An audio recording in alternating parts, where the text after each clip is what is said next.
favorite vacation. When I was 11 years old, my grandmother, my mother, my sister, and me, we traveled the country. But we didn't do it on jets. We took Greyhound and the train. And I think twice we rented a car. And we stayed at Howard Johnson's. And if there was a pool somewhere, no matter, it could look like a puddle, it could be so small.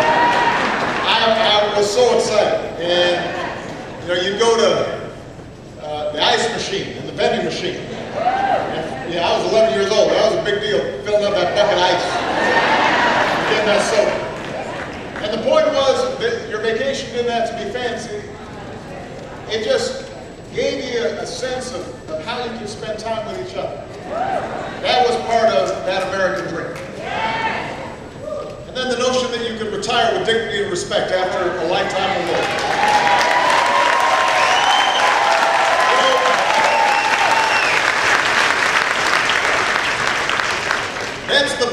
That's the idea that got me into politics. Because my feeling was, given how much this country had given me and given Michelle, I wanted to make sure that that same bargain held for the next generation. That it wasn't just about me, it was about making sure that every American had those same opportunities. And the interesting thing is, when I first started running for the U.S. Senate, let's say in Illinois, and I'd be driving around and we'd go to downstate Illinois and small farm towns, or sometimes we'd be in the big cities like Chicago. No matter who you met, they had those same stories in their background. They black, white, Latino, Asian, didn't matter.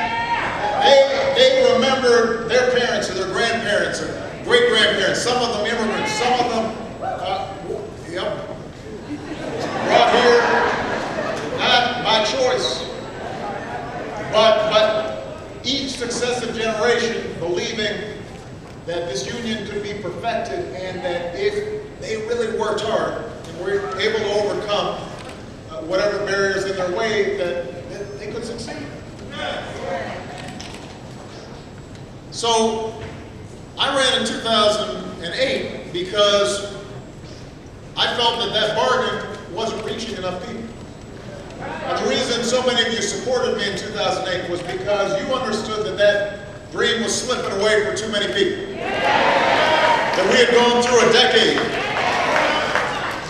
in which wages and incomes weren't going up no matter how hard you worked. While the costs of everything from college to health care to groceries to gas kept on going up.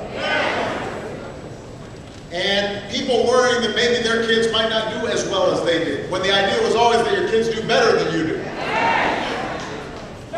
And so that's what brought us together. The campaign in 2008 was not about a single candidate. It wasn't about me, it was about us. And our desire to make sure that the American dream continues for the next generation and the generation after that.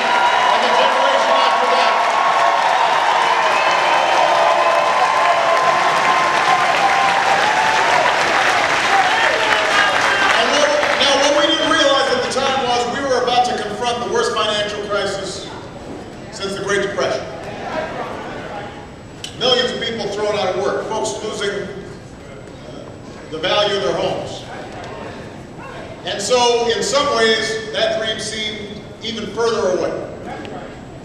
But you know, we've worked hard over the last 3.5 years to try to restore that belief that in this country, you can make it if you try. And that's how we were able to save an auto industry when some said, let's let Detroit go bankrupt. We said, we're going to bet on American workers and American industry. And now GM is back on top, and Ford and Chrysler selling cars because we believe in that American promise. This production has been brought to you by Image Entertainment in partnership with New Journal and Guide. Subscribe today.